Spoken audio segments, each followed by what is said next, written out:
Today, we're in 1 Kings again, chapter 19. Now, I know sometimes we wonder, I didn't do this as a series, it wasn't intended to. It was just something the Lord had kind of put on my heart to stay here at Kings. Because what happens here is the fact that sometimes before we get if you've been following along, sometimes before we get the entire message or get the gist of what the meaning of something is,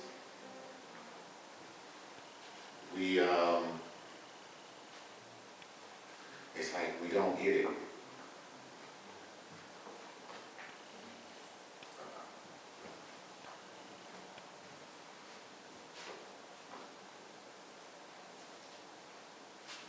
So here we are. We're dealing with Elijah once again. But this time, he had slain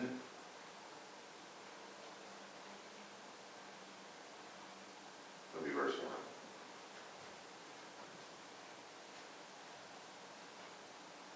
First Kings chapter 19. Verse 1.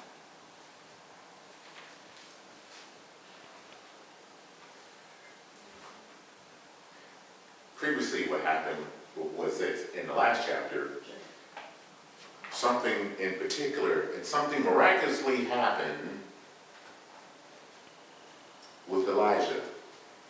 Because here we are, it was a thing whereas the people of Israel needed to see some things. And it's just like a lot of us, we need to see some things. We do. And what happened was this, you had people serving Baal. That was something that the king had done. And there was God. And what happened was there was a face-off that happened. And the result of that was the fact that God had showed himself to the people. And the prophets of Baal, they called their God and nothing happened. But God himself showed himself to the people. And the people started worshiping him. But now what happens here, chapter 19, Jezebel shows up once again. Now, she's the high priestess, or whatever you want to call, for Baal. And pretty much what happens here is much what happens to us a lot of times. God can do things for us, show us miracles, wonders, do all these things from us. And then when we come up against adversity, all of a sudden we forget who God is. 1 Kings chapter 19, verse 1. And Ahab told Jezebel that all that Elijah had done, and withal how he had slain all the prophets with the sword. Then Jezebel sent a messenger unto Elijah, saying, so let the gods do to me, and more also, if I make not thy life as the life of one of them by tomorrow about this time. And when he saw that, he arose and went for his life, and came to Beersheba, which belonged to Judah, and left his servant there. But he himself went a day's journey into the wilderness, and came and sat down under a juniper tree, and he requested for himself that he might die, and said, it is enough now, O Lord, take away my life, for I am not better than my fathers. I want you to think about this for a second. Now, I had just previously told you that, and if you know the story, Elijah had slain the prophets of Balaam. It was a total of 850 that was slain.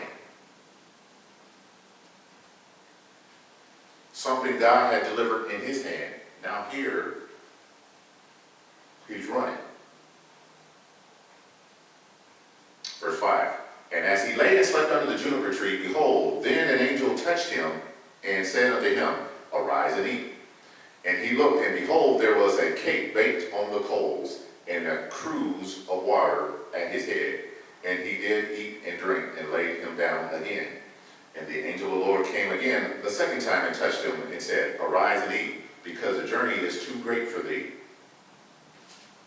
And he arose and did eat and drink, and went in the strength of that meat 40 days and 40 nights unto Horeb, the mount of God.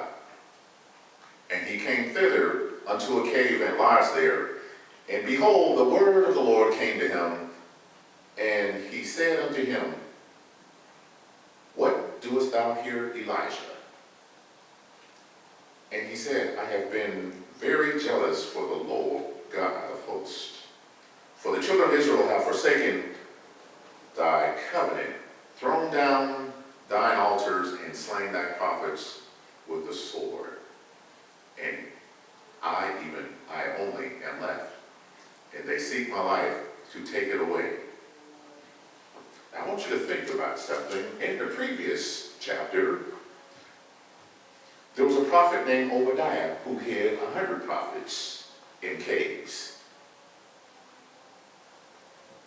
And if there was a topic, subject matter for this, it would be getting out of the will of God.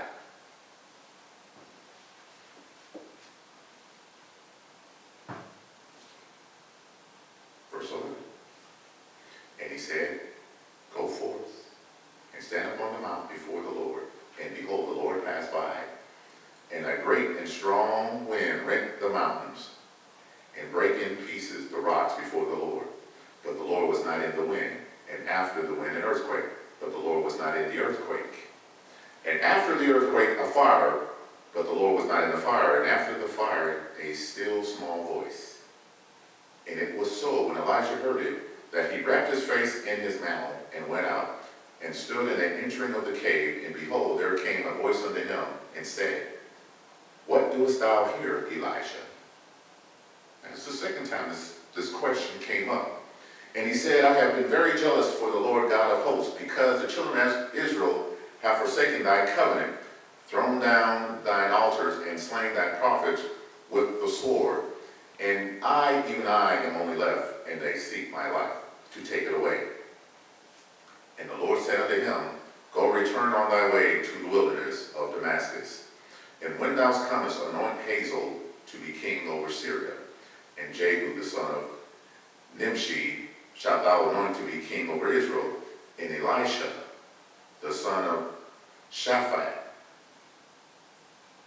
of Abimelech shalt thou anoint to be prophet in thy room. And it shall come to pass that him that escapeth the sword of Hazael shall Jehu slay, and him that escapeth from the sword of Jehu shall Elisha slay.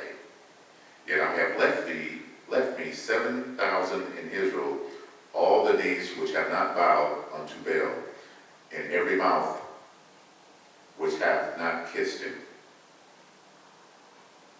Say amen.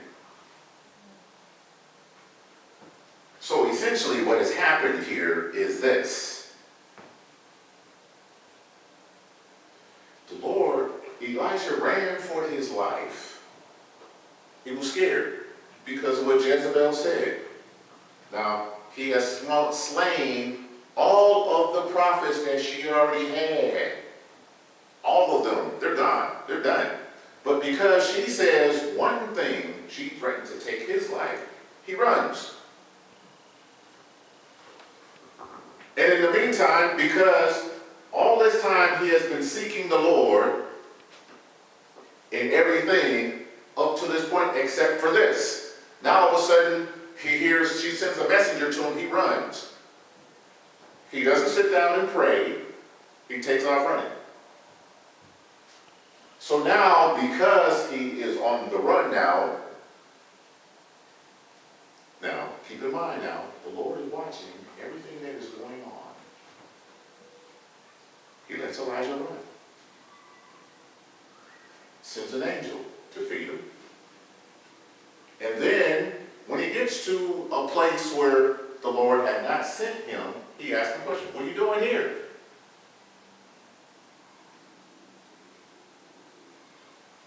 And you see it repeated twice, and Elijah gives the same answer 2 times.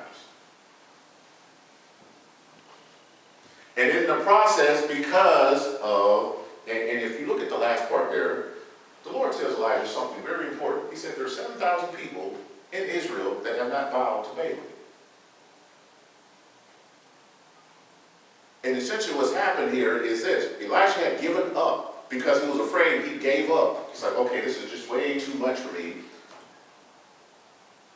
And not realizing the fact that, look, the Lord was with you when you slayed 850 prophets a while ago. So what is one woman? Why are you afraid of one person? If God has done all of this, why be afraid of one? So essentially, what happens here? He gives the Lord the same answer the second time. And the Lord gives him an instruction. But in that instruction, he also gives him, tells him of his replacement.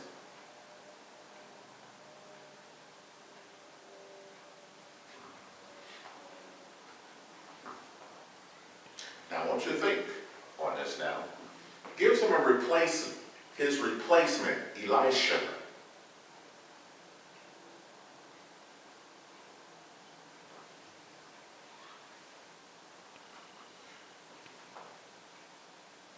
Because what happened, the moment Elijah decided to get up and run and not get on his knees and consult the Lord, he stepped out of the will of God by running. Instead of saying, getting on his knees and saying, Lord, what shall I do about this? And see what happens, a lot of times this is how we deal with things. The Lord can be working strong upon us, work strong in our lives, has blessed us to the hilt, has taken care of all of our needs, and run it. And one little thing comes up, now we run it. We turn our back, we forget who God is all of a sudden, now we want to run. The moment a little bit of adversity has come along, after the fact, after our storm, when just a little bit, a little tiny cloud shows up, now we're panicking. God has been with us all this time. He has anointed us to do things, great things, move mountains for us. He's been able to do wonders and works in our lives. And all of a sudden, this little bitty thing has shown up. And now we run scared. We run away and say, oh, forget that. I'm gone. And next thing you know, we are someplace we have no business being.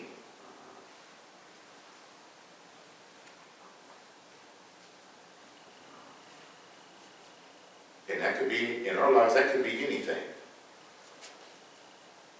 Suddenly we're in a place that we used to hang out back in the day, all of a sudden we're there.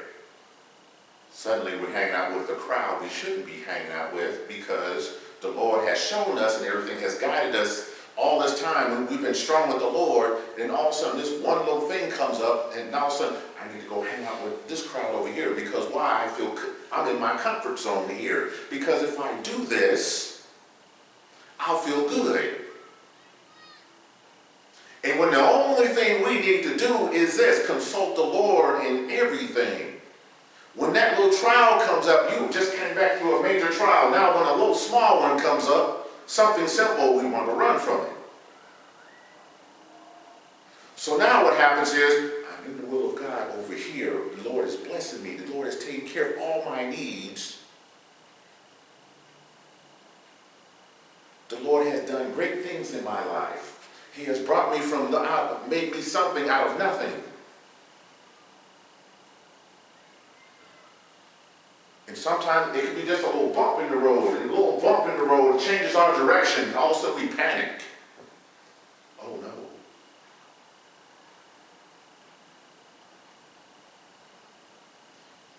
because someone said something to us we don't particularly like and everything, now we go running.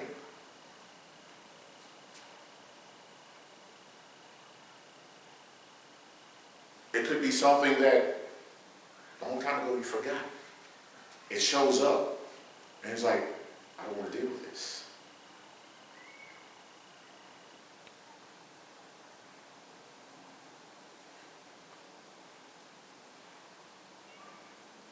Now let's go think of David and Goliath. Think of what happened with David. David was a young man, 14 years old. Wasn't old enough to be in the army, be a trained soldier. Wasn't old enough to do none of that. But what happened was this. He had two older brothers that were soldiers. His father sent him with food. Go see about your brothers. See how they're doing. Take this down there. Okay. Now he had not told his father what had happened out in the field with the flock. He had not told his father anything about it. Which tells me this. David didn't have a scratch on him. But David goes down here where the battle is raging on, and there's this big giant named Goliath, and everybody's terrified of him. Similar situation. Because if you're supposed to be godly people, when the adversity comes, if God has brought you this far, and the adversity is there, get on your knees and seek the Lord some more. But be it as it may, in the case of David, David comes there, it's like, oh, okay, well, this, and that. Nobody, these are veteran soldiers, warriors. They've been battling back and forth. One man is standing there, out there in the battlefield, challenging folks. And here it is, a kid comes along and says, oh, I'll do it.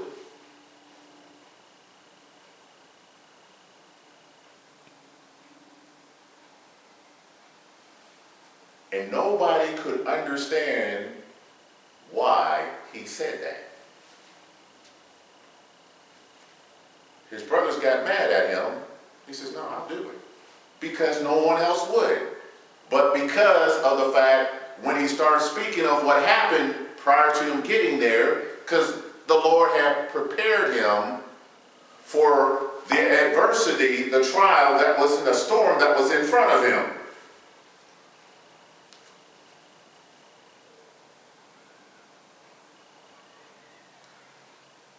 So I'll stop there. Let's get back to Elijah.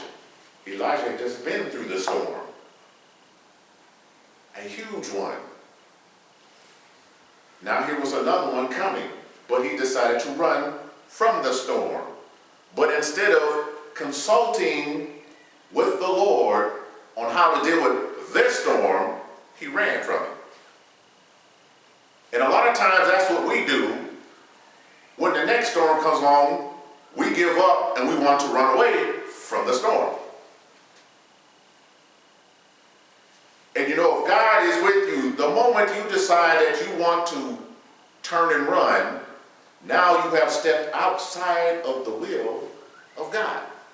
Because what happens is we start running places where we ain't got no business running to.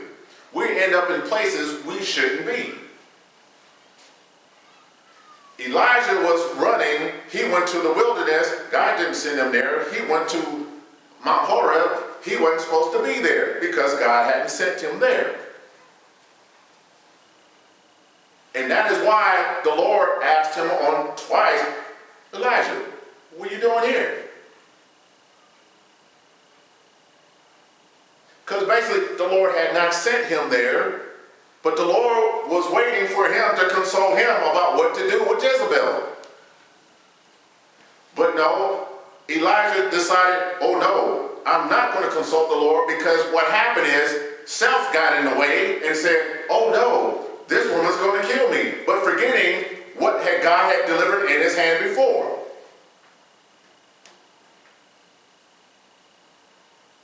"850 prophets did he slay before an entire nation." And then when one woman decides to tell him that I'm going to kill you before tomorrow, I'm off running. Now think about that. One person, 850. 850, you have taken care of, there's that term about slaying the dragon. So you have slayed the dragon over here. A big one. Now you got the next one over here. So if God was over here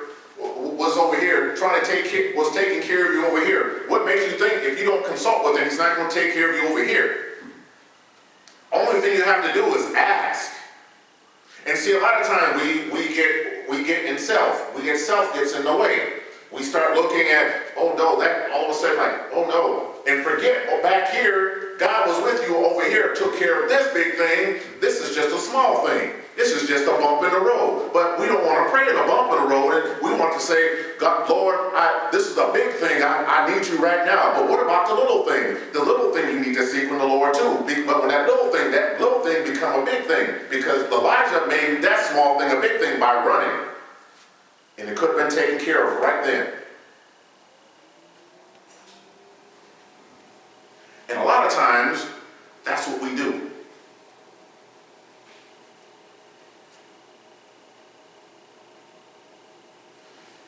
Let me make it a little more plain for you.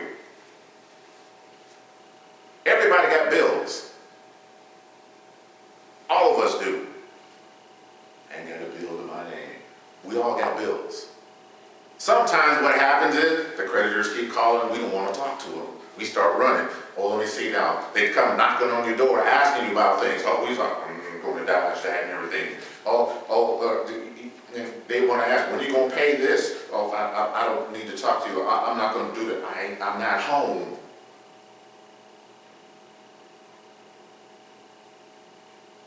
But what if we tried this experiment? What do you think would happen? We got the bills piled up and the money's real low. What do you think would happen if you just tried a little small thing? If you just decided to get on your knees and just pray to the Lord and just say, Lord, I give this to you. What do you think was going to happen? Lord, I'm in need. I'm trying to make it. What do you think will happen? I'm just saying, if you try this little experiment. And just turn all that over to God. What do you think might happen? What do you think is going to happen? Instead of like panicking, running everywhere, going places, telling your neighbor, telling your friends, get on the phone and stuff, gossiping about what your situation is and stuff, instead of talking to the one person that can help you the most. And see, what happened was Elijah ran, and instead of talking to the one person that can help him the most in his situation. And a lot of times we run instead of talking to the one person that can help us the most.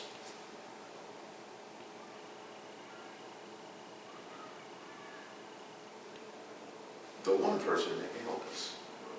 We don't consult.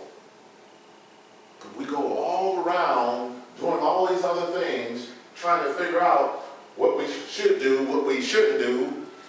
We're trying to think of things for ourselves. Well, I don't want to do this. I don't do it. And what happens here is this. We're stressed ourselves out. We're not feeling well, stomach hurting, and we're in pain because we're all stressed out.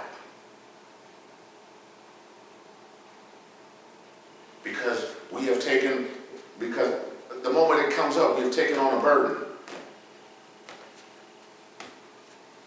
I'm holding this box of Kleenex. Now this is light. But now you compound this. I done ran. I done talked to Sister So-and-so. I just got a little heavy. It's just I no longer can toss this. I done did that. Now I done talked to Brother Deacon. Oh, it's a little more heavier. Now I done talked to one of my pastor friends. Oh, that got a little heavier. And before you know it, you done had all this hair, and the burden is so heavy, you're stressed out. Your hair is falling out. You're sitting up there looking like you're all cracked out or something. You're drunk or something. You haven't slept in days. Because why? Because the stress is all upon you. Instead of doing the one thing that you could have avoided all this with. The one thing. And it's the one thing Elijah could have avoided, because all of a sudden he had forgot how the Lord has blessed him all this time.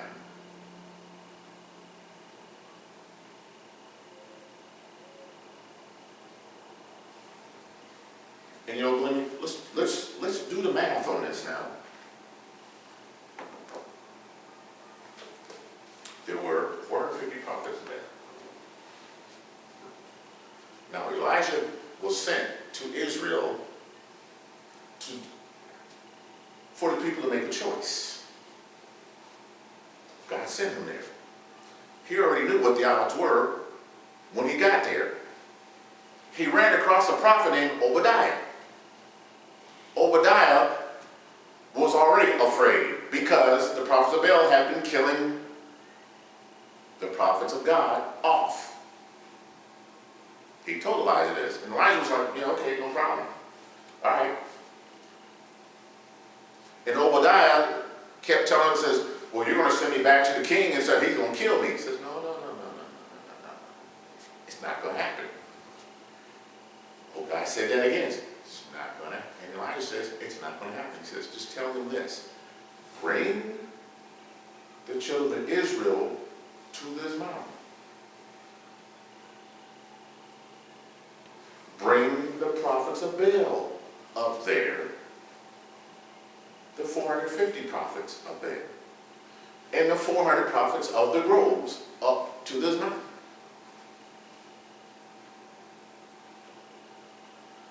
And once they got there, he had that altar made, and he asked the children of Israel one question. How long have you been caught between two opinions?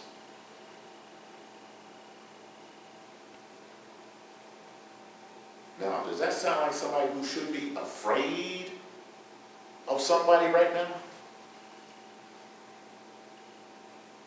But he's telling an entire nation, there's thousands of people there. He's telling it to. The king is there. He's saying this whole thing to everybody. How long?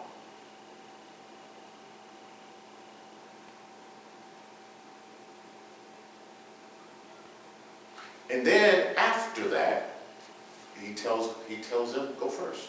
Call on your God. And he mocked them. And once it was all said and done, he went a little further than what they did. He says, okay, here's the sacrifice. Here's the altar. Here's the sacrifice. Pour water on it 3 times. Dig a big trench. Fill it with water. Get these 12 stones. Put it on this altar too, as well. And he said a simple prayer, and God answered, sent fire from heaven, and burnt all that up. And once it was all said and done, he had the prophets killed. He killed them. But now, a little later, when the news got back to Jezebel, she was upset. She said, I will kill you. Is there something, now I want you to think about it, is there something that we're missing here? Now all of a sudden he's afraid because one person said what they said. Well, I'm terrified now. Now I got to be on the run. For what? God had delivered all of this prior to. to this.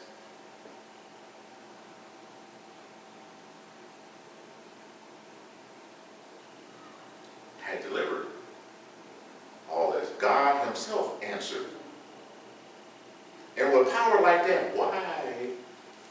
Jezebel was a bump in the road. All she was.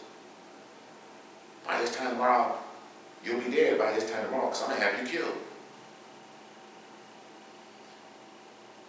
And what happened? Self. Self got in the way. Elijah was probably saying, I'm tired. Self got in the way. Because the moment it says, so-and-so says she's going to kill you. Like a lot of us. If someone came and told you that right now, a lot of us would be like panicking. Oh, so-and-so's going to kill me. Oh. We'd be running around and stuff. What am I going to do? What am I doing? I need to do this. I need to do this. That's what Elijah did. That's what a lot of us would do.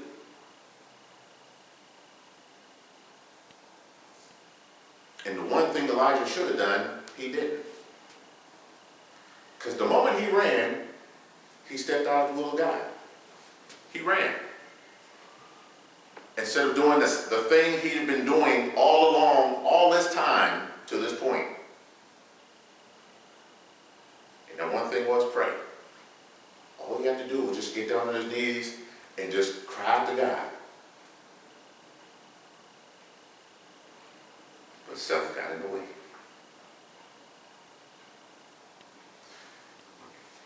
And you see what happened to Elijah once he stepped out. Because what happened was this. On his journey, he was headed to this.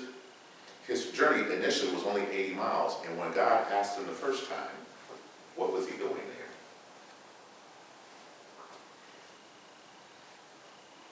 Why was he there? He said what he said. Because Elijah had given up on everybody then, because he was afraid. Everything that God had done in his life, in his presence, everything, Elijah had forgot. Because he was scared.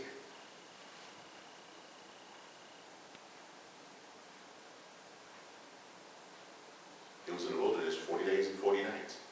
Because God had made that journey longer for him. And what it says about the fire and the wind, God wasn't in it. God was not talking to Elijah. He was watching Elijah, but he didn't talk to him until he asked him, what are you doing here? Because number one, God didn't send him to where he was. And you see how Elijah answered. Elijah made an excuse twice about why he was where he was. He says, I'm the only prophet left. Now it doesn't say in scripture that Obadiah and the other 100 prophets were killed. It doesn't say that. But you see what the Lord answered him back. There are 7,000 people in all of Israel that have not bowed to Baal. 7,000.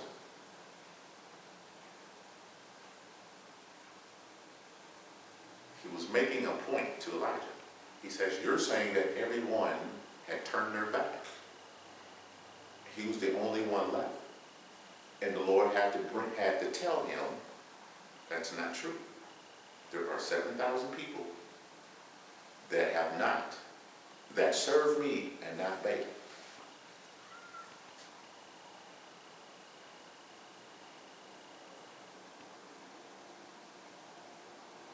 And what happened here?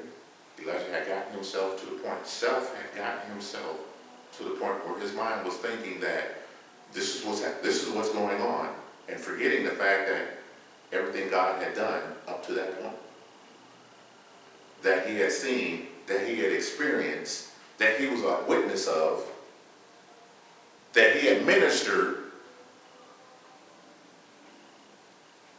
he forgot all that.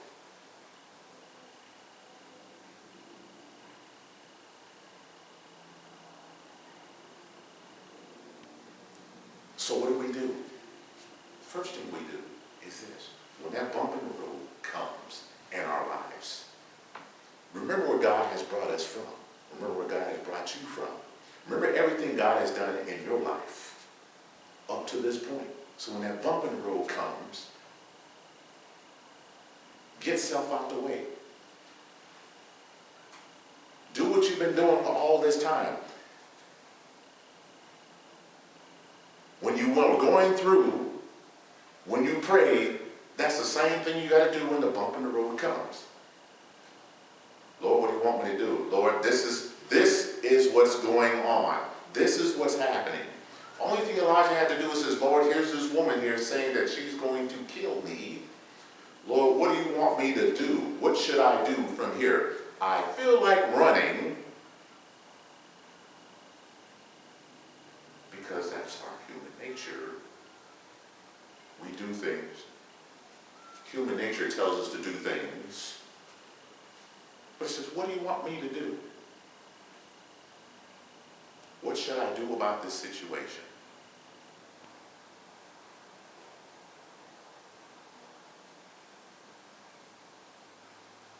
And just wait for an answer from the Lord.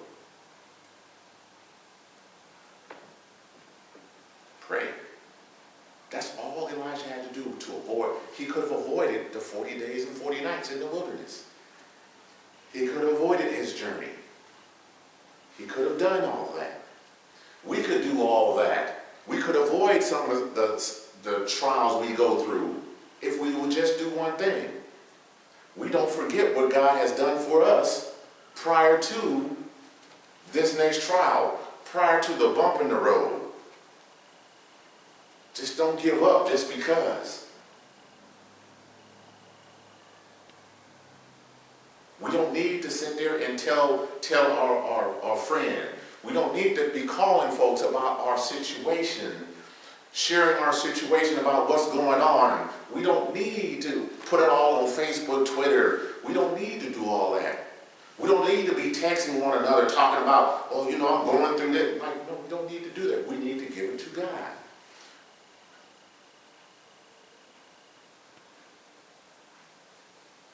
Because you don't give it to God. Let me put it this way.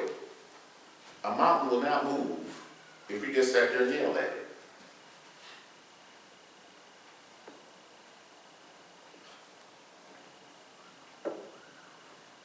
There could be a mountain going in your life, but as long as you sit there and yell at it, it's not going anywhere.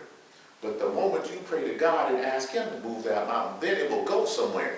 But until you do that, it's just going to sit there. Because we would wonder, how am I going to get around this? We would look at it and say, wow, this is so big. This thing is so big, I don't know how I'm going to do it. I can't go around it. I can't go over it. I can't dig my way through it. How am I going to do this? The only thing you got to do, just get down on your knees and just say, Lord, here I am. Help me. This situation is too much for me to bear.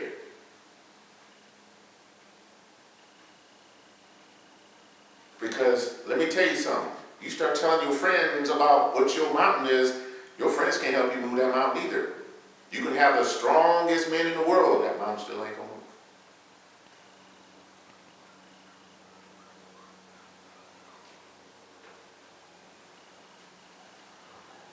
All you have to do is get it together.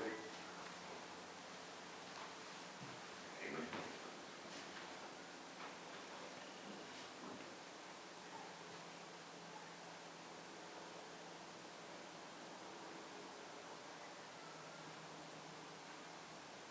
And the Lord said something very interesting to Elijah at the end.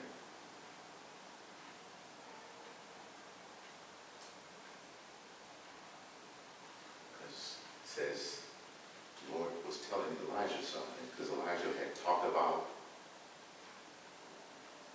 there are all these people have forsaken him, done this. And the Lord tells him this at the very end, verse 18 says, yet I have left me 7,000 in Israel, all the knees which have not bowed to Baal, and every mouth which have not kissed him.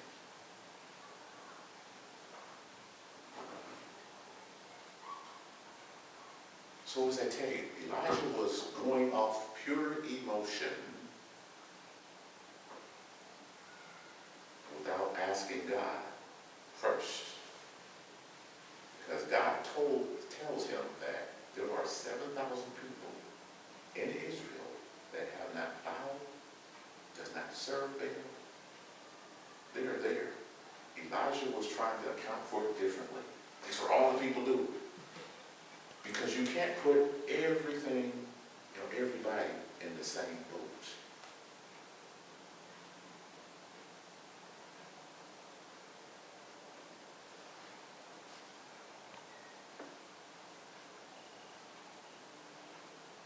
So if you want to stay in the will of God,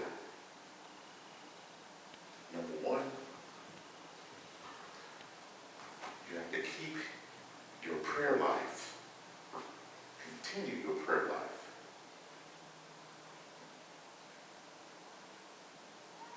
It has to be constant. Don't panic when the moment something, adversity shows up. Don't panic when that new trial comes up. Don't panic. Don't run. Don't try to hide. Because as you can see here, all God did, let Elijah go. And he came back to him later and said, what are you doing? Because we start running, eventually that's what God's going to ask us. What are you doing? The only thing you need to do is consult the Lord in everything you do. God bless you.